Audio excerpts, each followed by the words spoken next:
Build your dreams, live rich, and leave rich. Welcome to Live Rich and Leave Rich. There's this common idea that living a rich life means having all the most lavish things. But true wealth, it's really about peace of mind. And that's exactly what we're going to talk about today. How to build a fortune that brings you peace, not just a bunch of possessions. Look, we all work hard for our money, right? But the real question is, how hard is our money working for us? Today, we're going to dive deep into a concept that is, quite literally, the speedometer for your wealth. It's called CAGR, and once you get this, you'll have the key to measure, compare, and accelerate your entire financial journey. All right, let's get right into it with a story that's probably going to sound really familiar to a lot of families in India. We spend 30, maybe 40 years of our lives working away, saving what we can in FDs. Maybe we buy a plot of land. But then, at the end of it all, we look at our savings and think, wait, after all that time and effort, is that it? Why isn't there more? It's a really frustrating feeling. And you know what? It often comes down to one single thing we all underestimate: time. Now, I want you to be really honest with yourself for a second. We've all done it. We've all said, yeah, I'll start that SIP next year, or I'll get serious about investing after I get that promotion. But what is the actual real-world cost of that I'll do it later attitude? Let's find out. So, let me tell you about two friends, Ria and Arav. They're both smart, they're both disciplined, and they invest the exact same amount of money, 10,000 rupees a month, into an equity mutual fund that gives, let's say, an average return of 12% a year. Everything is identical, except for one thing. Ria starts as soon as she gets her first real job, at age 25. Arav? Well, he waits a decade and starts at 35. So what happens? By the time they both hit age 55, Ria's investment has grown into a massive 3.5 crore rupees. And Arav? Even though he invested diligently for 20 years, he only has 95 lakhs. That 10-year delay, it cost Arav 2.5 crore rupees. I'm going to say that again. The cost of just waiting was a staggering 2.5 crores. So what's going on here? How is that even possible? It's not magic, I promise you. It's the most powerful force in the entire financial universe. It's a secret engine that, once you really understand it, changes absolutely everything. Albert Einstein supposedly called this force the eighth wonder of the world. He said, "He who understands it, earns it. He who doesn't, pays it." And that quote just perfectly explains the story of Ria and Arav, doesn't it? Ria understood compounding, and she earned from it. Arav, just by waiting, paid a huge price. So what is compounding in simple terms? The best way to think about it is like a small snowball at the top of a very long hill. It starts out tiny, but as it starts rolling, it picks up more snow, getting bigger and bigger and moving faster and faster. In finance, it's just your returns earning their own returns. It's an explosion of wealth over time, but the secret ingredient, the thing that makes it all work, is time. Now here's a really cool mental shortcut you can use to feel this power for yourself. It's called the Rule of 72. All you do is take the number 72 and divide it by your expected annual return. The answer is roughly how many years it'll take for your money to double. So, an FD giving you 6%, it'll take 12 years to double. But an equity fund that's giving you 12%, boom! It could double in just 6 years.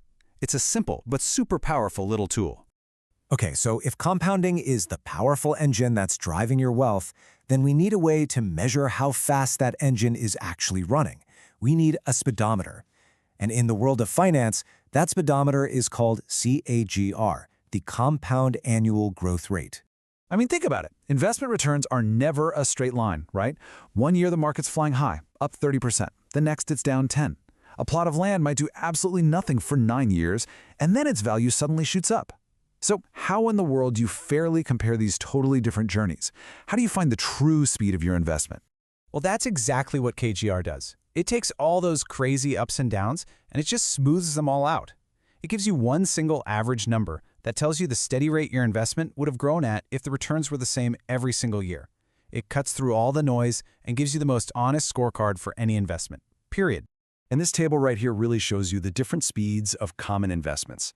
A fixed deposit, sure, it feels safe, but at a 6 to 7% CAGR, it's barely keeping up with inflation. It's like being on a treadmill. Then you have something like real estate, which after all the taxes and stress might only give you about 7.2%. But then look at equity mutual funds. We're talking 12 to 15% or even higher.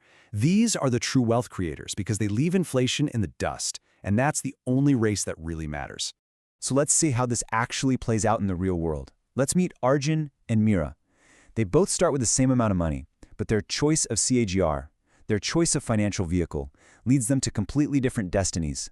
First up, we have Arjun. He's a salaried professional, and he is very, very cautious. He was taught, like many of us, that the most important rule is to protect your money. So he takes a lump sum of 20 lakh rupees and does the safe thing. He locks it away in fixed deposits, earning a steady 6% CAGR.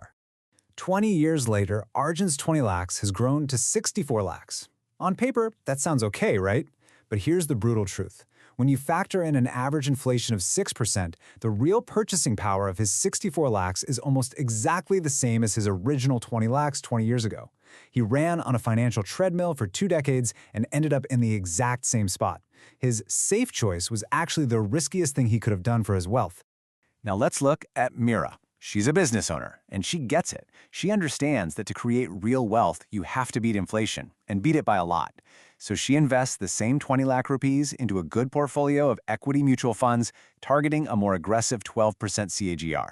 She knows it's going to be a bumpy ride, but she's focused on the long-term speed. And the result?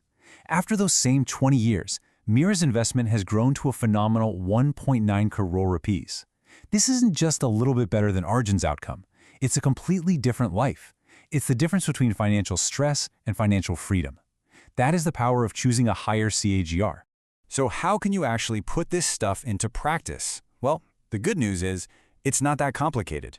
In fact, I'm going to give you a simple 5-step plan, and I can pretty much guarantee that if you just do these 5 things consistently, you will be financially ahead of 90% of the people around you. This is your path to creating real wealth. Okay, step 1. Start now, not later. We learned that from Ria's story. Time is your most precious asset. Step 2. Target a high CAGR vehicle. You have to choose investments designed to crush inflation, like equity funds. Step 3. Be consistent. The best way to do this is to automate your investments with a monthly SIP. Set it and forget it. Step 4. Be patient. You have to think in decades, not months. Just let that compounding engine do its job without interrupting it. And finally, step 5. Protect your engine. One medical emergency can wipe out years of hard work. You absolutely need proper health and life insurance. Okay, we've covered a ton of ground, so let's just boil it all down to the most important things you absolutely must remember from all of this. First, time is way more powerful than the amount of money you invest. Ria's story proves it. A small delay can cost you crores. Second, think of compounding as your engine and CAGR as its speedometer. You have to know your speed. Third, your real enemy isn't a market crash. It's the slow, silent killer called inflation. Fourth, those so-called safe investments, like FDs, can actually be the riskiest choice you make for your long-term future. And fifth, patience and consistency are the fuel for this whole thing. Just let the rocket do its work.